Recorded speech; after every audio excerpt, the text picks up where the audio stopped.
আজ বাজারে গিয়ে দেখি পালং শাক এসেছে। তার লোভ না সামলাতে পেরে একাটি নিয়ে নিলাম।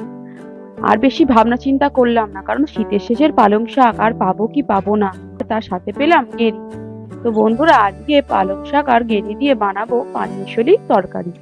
তা পালং শাক তো বন্ধুরা প্রচুর পুষ্টিগুণ সমৃদ্ধ একটি শাক, এর মধ্যে প্রচুর ক্যালসিয়াম আছে, আর গেরির মধ্যেও তাই।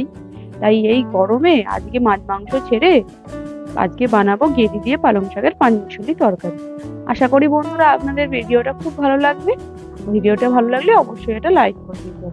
তাহলে চলুন আজকের রেসিপি শুরু করা যাক। পালং শাকের পাঁচমিশালি তরকারি বানানোর জন্য আমি এখানে নিয়ে নিয়েছি এক আটি পালং শাক, আর সাথে নিয়ে নিয়েছি একটা বাটির হাফ বাটি মতো গেরি। এই গেরিটা আমি বাজার থেকে কিনে নিয়ে এসেছি। বন্ধুরা, যারা আপনারা গ্রাম থেকে দেখছেন তারা আপনাদের এলাকার পুকুর থেকে এই গেরিটা পেয়ে যাবেন, কিন্তু সেটা এরকম হবে না, সেটা অবশ্যই আপনাদের পরিষ্কার করে নিতে হবে। এবার আমি গেরিটা পরিষ্কার করার জন্য দিচ্ছি হাফ চামচ নুন আর হলুদ। নুন হলুদ মাখালে গেরিটার মধ্যে যে লালাটা আছে সেটা কেটে যাবে। এইভাবে গেরিটা মাখিয়ে চটকে রাখলে এর মধ্যে এবার অল্প অল্প করে জল দিলে গেরির মধ্যে যে থাকা লালাটা, সেই লালার রসটা বেরিয়ে যাবে। এইভাবে দেখুন লালার রসটা বেরিয়ে গেছে। এইভাবে আমি অল্প অল্প করে জল দিয়ে দিয়ে ভালো করে কষলে কষলে গেরিটা পরিষ্কার করে ধুয়ে নেব। তারপর আমি পালং শাকটা একটু মাঝারি সাইজ কেটে নিচ্ছি, খুব বেশি বড়ও নয় আর খুব বেশি ছোটও না। পালং শাকটা কেটে নিয়ে জলের মধ্যে ভিজিয়ে রাখছি, সাথে নুন আর হলুদ জলের মধ্যে ভিজিয়ে রাখছি। নুন আর হলুদ জলের মধ্যে ভিজিয়ে রাখলে কি হবে বন্ধুরা, পালং শাকের মধ্যে যদি কোনো রাসায়নিক সার বা কোনো কিছু কেমিক্যাল দেওয়া থাকে তাহলে এর সমস্ত অ্যাকশনটুকু কেটে যাবে, বা পোকামাকড় থাকলেও মরে যাবে। তাহলে বন্ধুরা, পালং শাক এইভাবে খেলে আমাদের অনেকক্ষণ বেশি ধুতেও সময় লাগবে না, আর আমাদের বেশি ক্ষতিও হবে না। এইভাবে পালং শাকটা আমি জলের মধ্যে ভিজিয়ে রেখে এবার আমি পাঁচমিশালি সবজিগুলো কেটে নেব। পাঁচমিশালি সবজির মধ্যে দেখুন আমি নিয়েছি কিছু শিম, দুটো আলু, একটা বেগুন, কাঁচা লঙ্কা, টমেটো আর পেঁয়াজ। এবার এই সব সবজিগুলো ছোট ছোট করে কেটে নেব।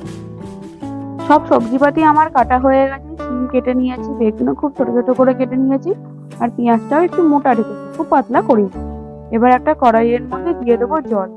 জল গরম হয়ে গেলে দিয়ে দিচ্ছি হাফ টিস্পুন নুন, আর সাথে দিয়ে দিচ্ছি ধুয়ে পরিষ্কার করে রাখা গেরিটা। গেরিটা দিয়ে হাফ টিস্পুন মতো হলুদ দিয়ে গেরিটা 10 মিনিটের জন্য সেদ্ধ করার জন্য বসিয়ে রেখে দেবো।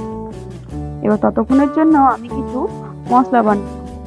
কিছু আদা কুচি আর 1 টিস্পুন জিরে, অল্প একটু জল দিয়ে মশলাটা আমি পেস্ট করে নিচ্ছি। মশলা পেস্ট করা হয়ে গেছে। এবার আমি গেরিটা জল ঝরিয়ে নেব। পরে আবার কড়াই বসিয়ে দিয়ে দিচ্ছি অল্প একটু তেল, আর দিয়ে দিচ্ছি 1 টিস্পুন পাঁচফোড়ন, একটা শুকনো লঙ্কা আর একটা তেজপাতা।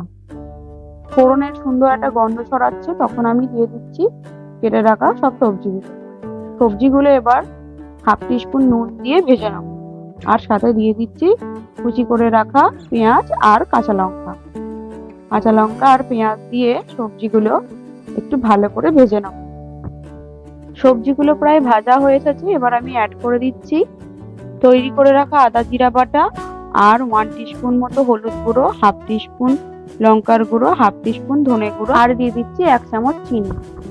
যেহেতু এটা বন্ধুরা পালং শাক, শাকে একটু চিনি না দিলে ভালো লাগে না, তাই চিনিটা 1 চামচ মতো দিলাম। পরে সামান্য জল দিয়ে মশলাটা কষিয়ে নিচ্ছি, আর দিয়ে দিচ্ছি টমেটো কুচি আর ধুয়ে পরিষ্কার করে রাখা পালং শাকটা।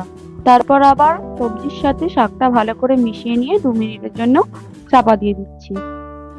2 মিনিট পরে ঢাকনা খুলে দিয়ে দিচ্ছি সেদ্ধ করে রাখা গেরিগুলো দিয়ে ভালো করে মিক্স করে দিয়ে দিচ্ছি 1 কাপ মতো জল।